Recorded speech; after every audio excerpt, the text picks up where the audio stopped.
না সবসময় ভাবি আপনি আমার কাছে ফিরাইবেন। আমি মেঘলা বাড়িতে এসেছি, আর যাতে বাসে ফিরতে পারবো না, এখানেই থাকবো। না, আমি তোমাকে ডিভোর্স দিব। এত মায়া বাড়িয়ে কি লাভ?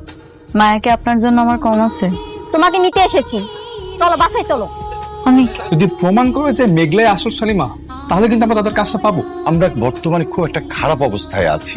যে বাস্তবতা আমার স্বামীকে আমার কাছ থেকে কেড়ে নিবে, সেই বাস্তবতা আমার বোঝার দরকার নেই।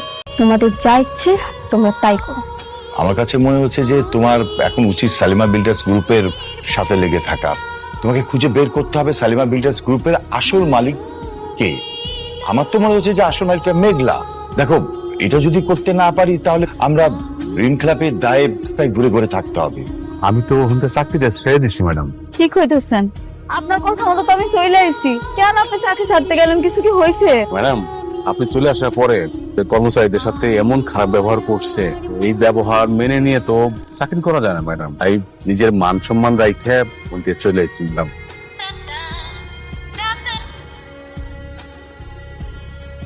তুমি পারমিশন ছাড়া এখানে কিভাবে এসেছো? চুপ! কার পারমিশন নিয়ে আসবো? তোর মতো ফ্রড বাটপার পারমিশন নিয়ে এখানে আসতে হবে? হাউ ডেয়ার ইউ আমার অফিসে ঢুকে আমাকে তুই তোকারি করছো? এত বড় সাহস তোমার? তোর অফিস? আচ্ছা ঠিক আছে, ছোটবেলায় কোথায় ছিলি? ছোটবেলায় তোকে কে লালন পালন করে বড় করেছে? কি ব্যাপার, চুপ করে আছিস কেন? বল। সেই কৈফিয়ত কি তোকে দিতে হবে মাই ডিয়ার ফ্রেন্ড? আর তুই কোন হরিদাস পাল? আমি কে সেটা তুই খুব ভালো মতোই জানিস। তোর এই সাজানো পতিতা টাইপ মেয়েকে একদিন রাস্তায় ঘাট ধাক্কা দিয়ে ফেলে দিব। কি ছোট লোকের বাচ্চা, তোর এত বড় সাহস তুই আমাকে পতিতা বলিস? তুই এক্ষুনি তোর জিভ টেনে ছিঁড়ে ফেলবো। সিকিউরিটি গার্ড, ওর হাতটা ভেঙে দাও এখনই। থামো তোমরা। কার কথায় তোমরা বন্দুক ধরেছো? এই ফ্রড বাটপারের কথায়? তোমরা কি জানো না শালিমা বিল্ডার্স এর আসল মালিক কে?